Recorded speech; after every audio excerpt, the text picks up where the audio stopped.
Good morning, Blues. Welcome to AG Chelsea TV, your daily dose of everything Chelsea. From the latest transfer updates to match previews, exclusive insights, and behind-the-scenes action, we've got you covered. It's a brand new day, and there's plenty to talk about in the world of the Blues. So grab your coffee, sit back, and let's dive into today's top stories. Jules Kounde informs Barcelona of Chelsea transfer decision. Chelsea are in the market for defensive reinforcement ahead of next season, with Benoit Badiashile and Tosin Adarabioyo not cut out to be starters at the very highest level. The Blues have also had ongoing right-back issues, with Reece James even operating in midfield in recent weeks. Kounde's versatility to play both centrally, where he starred for former club Sevilla, and on the right has made him an attractive option to target. But Marca has reported that the France international has so far encouraged Barcelona officials in early attempts to gauge his willingness to extend his contract beyond its current expiry in 2027.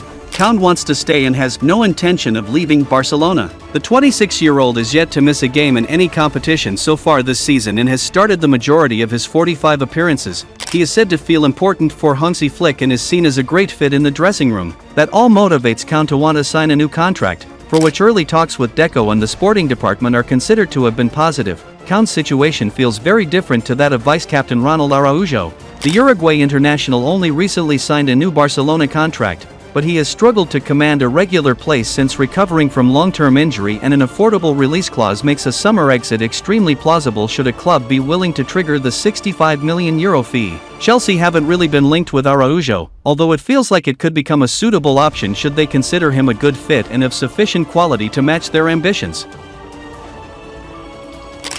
Romano delivers the final understanding on big Chelsea transfer deal.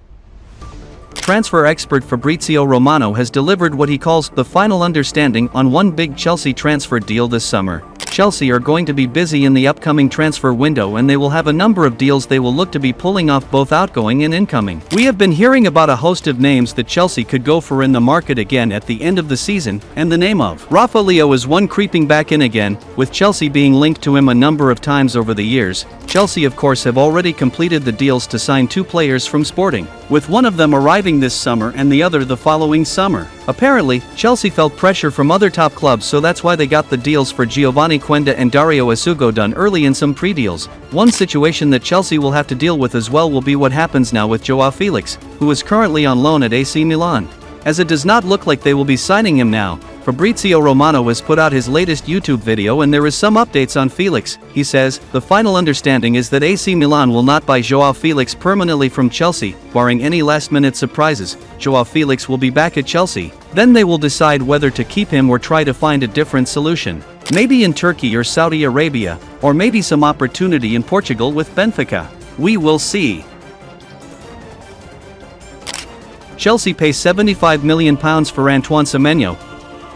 The Blues are looking to strengthen their attack when the transfer window opens and could bring a new striker and winger to Stamford Bridge. Chelsea messed up their deal to sign Victor Osimhen last summer but remain interested in the 26-year-old, so he is one option for them in the centre-forward position. As for the winger position, Chelsea have been linked with the likes of AC Milan's Rafael Leo and Bournemouth's Antoine Semenyo. At one point, looked like Chelsea would be able to get Semenyo for a small price in the summer transfer window. Last month, it was claimed that Bournemouth only want around £34 million for Semenyo, but a report from The Sun has now contradicted that rumor. According to the newspaper, the Cherries have slapped a whopping £75 million price tag on the 25-year-old, believing he is fully worth that after what Chelsea and Manchester United paid for Mykhailo Mudryk and Antony respectively. Chelsea bought Mudryk from Shakhtar Donetsk in an £89 million deal 2 years ago, while United paid Ajax £82 million for Antony. Semenyo has been a key player for Andoni Iraola this season. In total, he has scored 7 goals and provided 4 assists in 28 Premier League appearances.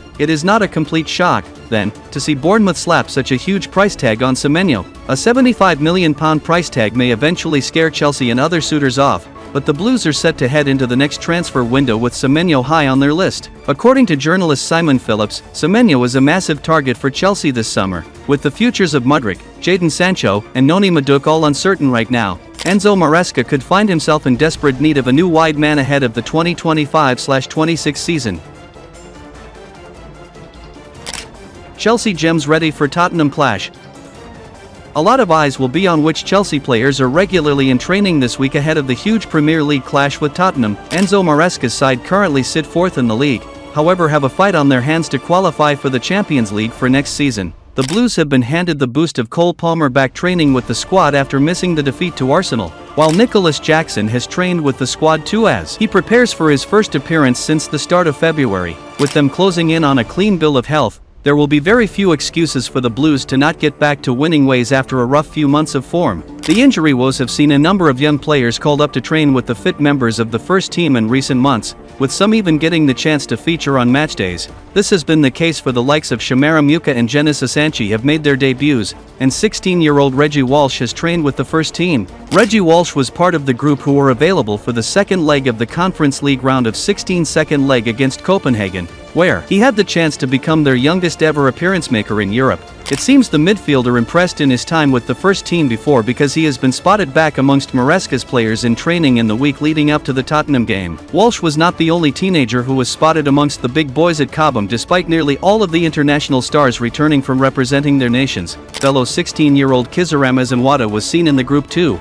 with him enjoying a stellar campaign so far, playing 2 years up for the under-18s. The strikers scored 10 goals in 14 games this season, and has surely taken note of the opportunities handed to Muka that promising performances can be rewarded with first-team opportunities. Fiorentino Perez meets Enzo Fernandez agent. Real Madrid are reportedly closely monitoring Chelsea midfielder Enzo Fernandez with the possibility of making a move for the Argentine star in the upcoming transfer window. According to a report from Real Madrid Confidential, Fiorentino Perez is even prepared to take the next step by meeting with Fernandez's agent to explore the potential of bringing the midfielder to the Spanish capital.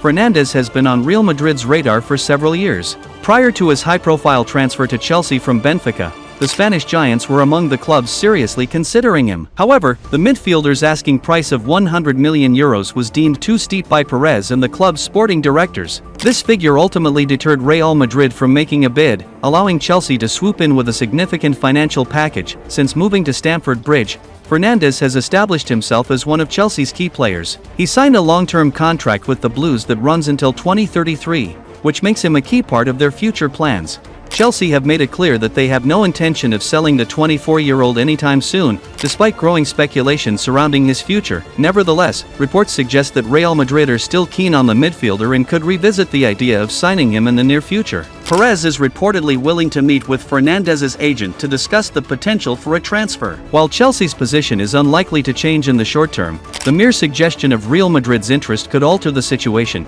especially if the club decides to test the waters with a bid next summer. Chelsea post £130 million profit after sale of women's club. The sale of Chelsea's women's team to the club's parent company helped the men's club post a net profit of almost £130 million, €155 million, in their latest accounts published. A statement on the Blues website on Monday did not specify for how much the women's team was sold to Bluco, the holding company used in Todd Boehly and Clearlake Capital's takeover 3 years ago, but said profit on disposal of subsidiaries was £198.7 million, along with player sales of £152.5 million, that helped the club record a net profit of £129.6 million, compared with a loss of £90.1 million in the previous year. A company's house filing on July 11 last year stated that as of June 28, 2 days before the end of the accounting period, Bluco Midco was now a person with significant control of Chelsea Football Club Women Ltd. With a separate filing on the same date marking the cessation of Chelsea FC holdings, the company linked to the men's team, having significant control on June 28. The Premier League was understood at the time who have begun an assessment of the sale under its Associated Party Transaction (APT) rules to determine if it was for fair market value. Sources close to the club described the transfer of ownership last summer as a repositioning of the women's team that would enable that investment to take place. On Monday, the club said the repositioning will ensure CFCW has dedicated resources, management and commercial leadership solely focused on the growth and success of the women's team. The sale of club-owned assets to a related company is allowed under Premier League rules, but must be for fair market value. A move to bring in an outright ban on such sales was narrowly voted down at the league's annual general meeting last June. The club announced on Monday that revenue fell to £468.5 million for the year ending June 30, 2024, due to their absence from the Men's Champions League. That's a wrap for today's Chelsea news. Don't forget to like, share, and subscribe to AG Chelsea TV so you never miss an update on the Blues. Let us know your thoughts in the comments below, and we'll see you in the next episode. Until then, keep the blue flag flying high. Come on, Chelsea.